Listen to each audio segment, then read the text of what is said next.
pikiran itu seperti parasut. Harus terbuka dulu baru bisa bekerja.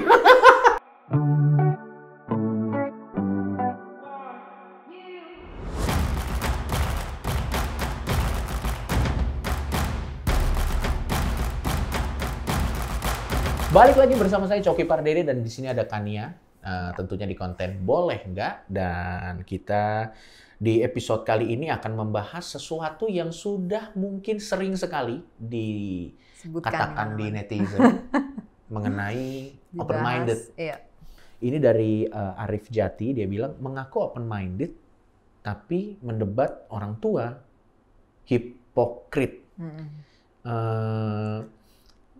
Gue coba memahami dulu nih, statement ini. Berarti mungkin menurut Mas Arif, kalau kita open-minded, kita tidak boleh berdebat. Mungkin gitu kali. Jadi kita ya harus terima-terima aja gitu. Nah, kayaknya ada misleading tentang open-minded ini sendiri. Sehingga akhirnya orang nggak ngerti apa sih ini open-minded. Oke, mungkin gue akan kasih opini gue dan mungkin lo nanti akan koreksi ya. Jadi kalau yang gue lihat belakangan ini memang open-minded ini menjadi terms yang sebenarnya lebih ke mocking. Ya, jadi mocking, jadi semacam ejekan untuk orang-orang atau sekelompok orang yang dianggap menggunakan terms open-minded untuk menjadi tameng mereka, padahal mereka sebenarnya malas aja. Gitu. Jadi itu malas saya tuh maksudnya dia malas terhadap apa nih, Cok? Terhadap hal yang lagi dibahas. Misalnya contoh, konteksnya ada orang yang dia open-minded dengan beberapa kepercayaan tertentu. Dan akhirnya dia menjadi, let's say, lebih loosen up lah. Dan akhirnya, itu mah bukan karena lo open-minded, lo males aja ngulik tentang kepercayaan lo. Jadi akhirnya, lo karena males, ya lo pakai tameng open-minded, sehingga lo seolah-olah jadi loosen up dengan mengkompromikan apa yang lo percayain. Padahal mah sebenarnya karena lo males baca-baca. Ada yang bilang seperti itu. Atau mungkin dalam freedom of speech, mungkin dia mengeluarkan statement-statement yang tanda kutip cukup membuat kuping orang gerah. Dan akhirnya dia bilang, ini kebebasan berekspresi, ini adalah bentuk dari open minded. Terus dia bilang, ini mah lu pakai open minded untuk tameng lo aja. Sebenarnya lu nggak berperi kemanusiaan. Mungkin. Atau sebenarnya ini mah emang lu aja pengen ngatain orang ini kan, tapi lu pakai tameng open minded. Jadi akhirnya open minded ini jadi semacam sarkasm atau jadi semacam mocking. Ya, atau bahkan jadi semacam nggak jelas ya. Maksudnya jadi begini, jadi banyak ya pengertiannya dan betul. Dan saling bertabrakan gitu. Dan saling bertabrakan. Tapi yang jelas, mungkin kita akan coba membreakdown, paling tidak menurut kita sendiri ya. Apa sih sebenarnya open-minded itu? Kalau menurut lo gimana kan ya? Nah jujur ya, Cok, gue termasuk orang yang kayak belum pernah lah seumur hidup gue menggunakan istilah open-minded ya. Justru karena emang gue udah nebak nih, ini istilah bakal jadi masalah nih suatu hari nanti gitu. Kalau buat gue kan ya, kenapa open-minded itu sebenarnya sesuatu yang agak silly atau agak wadaw untuk kita perdebatkan. Karena harusnya secara natural, harusnya pikiran tuh harus terbuka. Makanya kenapa harus ada istilah itu kan? Kenapa ada statement yang mengharuskan pikiran terbuka? Loh, bukannya memang pikiran kita harus terbuka gitu. Maksud gua, berarti sebelumnya tertutup dong. Enggak, seharusnya normalnya semua pikiran tuh terbuka. Gitu loh maksud gua. Terus kenapa terms ini ada dari awal gua juga nggak ngerti gitu. Tapi kalau lu gimana? Nah itu dia, Cok. Jadi kalau gue dari awal udah curiga nih kan. Soalnya istilah ini nih definisinya apa ya gitu loh. Rada-rada susah nih didefinisikan gitu. Ya. Dan pembatasannya juga apa nih kan? Batasan yang open sama yang nggak open gitu kan. Ya. Apakah tadi misalnya orang apakah kalau open berarti nggak ada mendebat siapapun nih, jadi dia nerima aja nih semua pendapat. Ya kalau gitu gue nggak mau lah jadi orang yang open minded ya. Ya masa terus kalau ada pendapat dodol terus ya udah gue harus terima kan, maksudnya kan jadi aneh. Kalau kayak gitu namanya gue sama aja nggak punya otak dong, nggak menyaring apa yang ada. Itu literally open. Itu literally otak Anda terbuka. Itu bukan cuma open itu, flying mind itu. Otaknya udah terbang, udah nggak di dalam palanya lagi itu. Tapi kalau buat gua, mungkin definisi paling tidak ini definisi pribadi gua ya. Ya. Jadi mungkin ini bukan definisi secara umum, tapi definisi pribadi gua. Open minded itu harusnya dia membuka pikirannya terhadap referensi-referensi yang ada. Gitu. Dan bukan berarti dia jadi diam. Dia membuka pikirannya. Dengan membuka pikirannya, dia kan punya opini sendiri. Ini ada opini orang. Dengan membuka pikirannya, ada diskusi yang terjadi. Jadi sebenarnya dia membuka, dia tidak ngeblok dari awal sehingga tidak ada diskusi yang terjadi. Kalau buat gue sih gitu. Jadi open minded itu sebenarnya langkah awal dari sebuah diskusi. Jadi sebelum diskusi itu terjadi harusnya pikiran kita terbuka dulu. Jadi kalau yang close minded tuh misalnya kayak gue udah punya pikiran, udah gue nggak mau dengar lagi nih gitu. That's it. Yang lain-lain gue nggak mau terima referensi dari yang lain. Kalau buat gue sih seperti itu. Sehingga pada saat pikiran kita sudah terbuka, ada referensi beda, ada diskusi. Berarti tidak diam dong. Berarti kan ada sebuah, itu kata kerja kan, itu ada bukan ada follow up-nya gitu. Iya. Jadi harusnya open minded itu kita bisa, entah kita itu berdiskusinya dengan sarkasem atau dengan narasi dibalas dengan narasi, tapi open minded itu harusnya langkah awal gitu. Iya. Dan bukan berarti kita open minded jadi diam. Ya karena kalau diem itu mainnya freeze, mainnya freeze gitu. Bukan open minded. Bukan open minded gitu. Tapi dan biasanya istilah ini tuh ya nggak tahu apakah mocking, dan memang tidak jelas sih definisinya. Iya, jadi belakangan memang jadi dijadiin ya hinaan atau mockery gitu ya. Kayaknya karena gue nggak tahu sih awalnya gimana. Seperti social justice warrior SJW kan akhirnya sekarang jadi mockery kan. Ya gue rasa gini ya, kayaknya open mindedness itu memang biasanya diafiliasikan atau kayak diasosiasikan dengan orang-orang yang tidak menghargai value-value budaya. Iya, kayak yang mengkritik apa yang ada sekarang, kritik norma segala macam, terus itu diasosiasikan dengan itu. Nah, masalahnya kan di antara orang-orang yang mengkritik norma ini kan ya tetap ada dong orang yang dodol, ada yang cerdas gitu kan. Jadi kebetulan mungkin dapat yang ini, yang aneh-aneh ini. Betul. Terus ini yang dijadikan representasinya nih dari si open mindedness ini gitu. Betul, Akhirnya open mindedness jadinya ya jadi pejoratif lah gitu kan, jadi dianggap negatif nih termnya. Begitu juga dengan social justice warrior gitu kan. Mungkin sebenarnya orang-orang kritis ya selalu ada dua pihak ini ya. Ada orang kritis yang emang pikirannya bener, ada yang kacau gitu kan nalarnya. Nah terus yang kacau ini dijadiin representasi secara keseluruhan, akhirnya dikasih label. Cuman emang sekarang orang-orang mulai membedakan lah. Maksudnya yang ini gue kasih label SJW, tapi kalau yang beneran kritis kayak ya gue sebutnya misalnya leftist atau ideologinya langsung misalnya sosialis atau marxis. Nah kalau yang disebut SJW lebih kayak leftist atau marxist yang kacau gitu. Mungkin pikiran orang kayak gitu lah ya. Kayaknya. Nah kayaknya open minded juga udah kayak gitu, tapi udah nggak dibedain lagi. Maksudnya ya udah pokoknya semua yang mengkritik ini langsung dikasih label itu. Nah terus yang kayak lu bilang tadi, banyak juga orang yang mengkritik mungkin lebih kayak udah nggak punya argumen, ya udah langsung mocking aja gitu kan. Ya udah gue nggak punya argumen nih buat ngebantah dia. Ya udah. Kembali lagi lah kaum open minded beraksi gitu-gitu kan, betul. Kayak gitu-gitu Betul.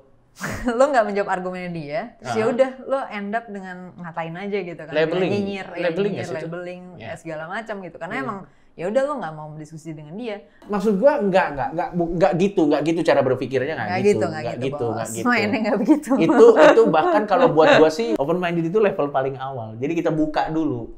Kita buka dulu, jadi ada referensi yang ada, baru abis itu follow up-nya kita mau merasa ini battles yang worth it atau tidak, baru ada diskusi gitu. Jadi tapi dibuka dulu. Ada semacam jokes dibilang, gue lupa siapa yang bilang. Dia bilang pikiran itu seperti parasut, harus terbuka dulu baru bisa bekerja. Jadi kalau berarti kan itu awal kan? Itu awal. Ya kalau udah terbuka tapi kita tidak melakukan apa-apa karena itu, ya nggak open minded sih harusnya. Gitu sih. Gue kayak so far cukup setuju sih sama pengertian lo, Cok. Jadi gue rasa gue cukup sepaham lah dengan Coki ya terkait pengertian terhadap si open mindedness ini sendiri. Nah, cuman emang biasanya kesalahan umumnya tadi ya, satu dikira open minded itu berarti nerima semuanya. Terus yang kedua nih juga nih, kalau ini yang paling bangsat nih.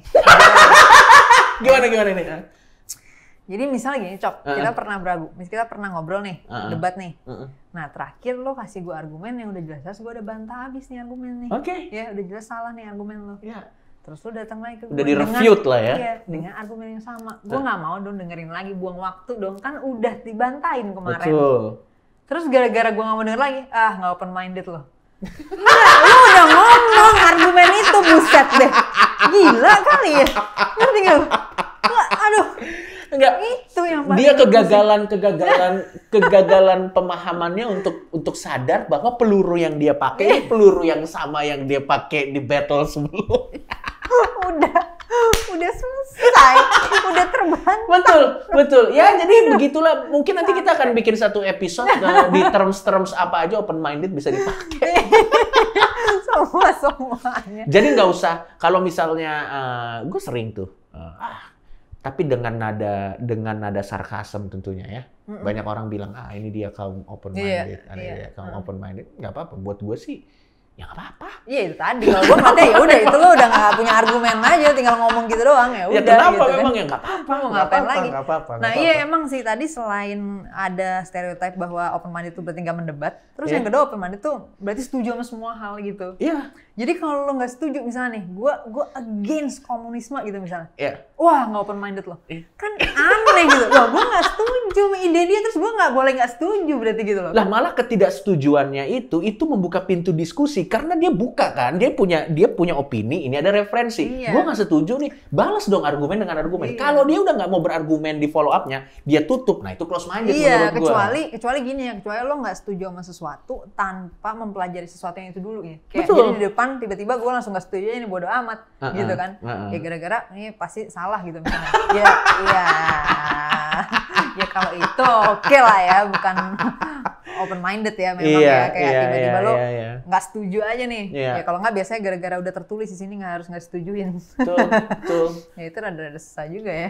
Iya. Ya mungkin kira-kira begitu. Mungkin kalau ada teman-teman yang merasa ada angle yang belum kita sentuh atau ada angle pertanyaan baru mungkin bisa langsung ditanya aja. Taruh aja di komen kita.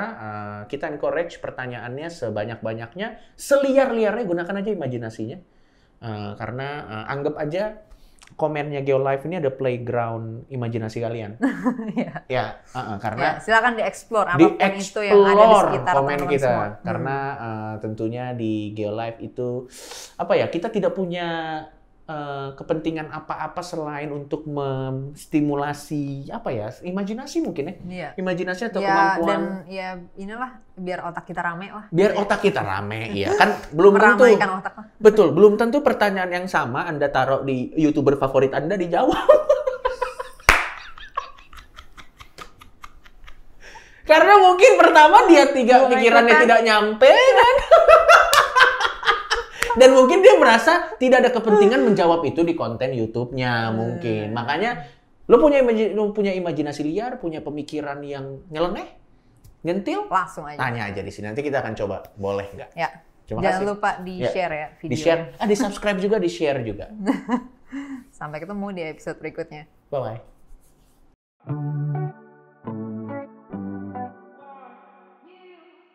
Kali ini aku mau ngenalin kalian ke salah satu brand skincare lokal terbesar di Indonesia, yaitu Scarlett. Dia nih produknya bagus dan harganya super terjangkau. Banyak banget produk dia yang harganya tuh masih di bawah 100.000. Di sini aku bakal review produk facial care dia atau produk skincare muka. Aku mulai dari produk facial wash-nya ya, atau sabun cuci muka. Dia tuh teksturnya lembut banget, tapi ada buliran-buliran scrubnya gitu, yang bisa ngebantu buat ngebersihin muka.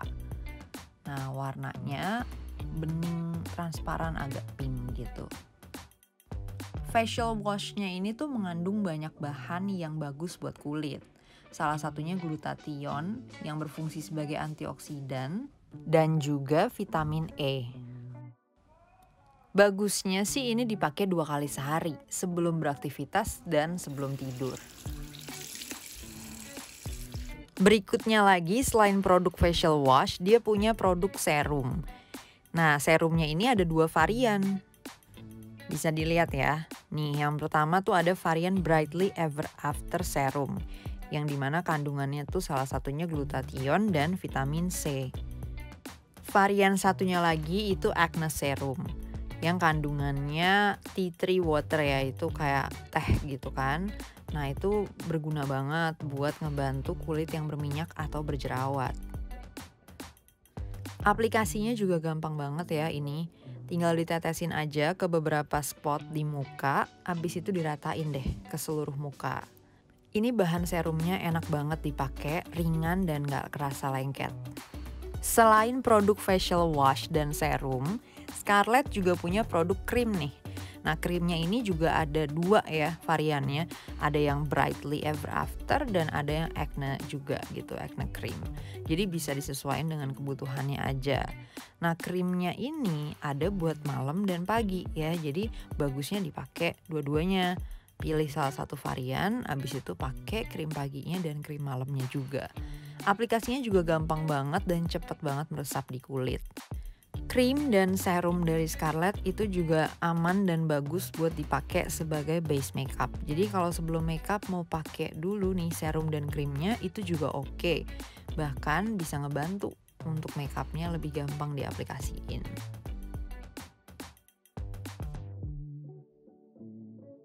Nah, itu tadi semua produk facial care dari Scarlett.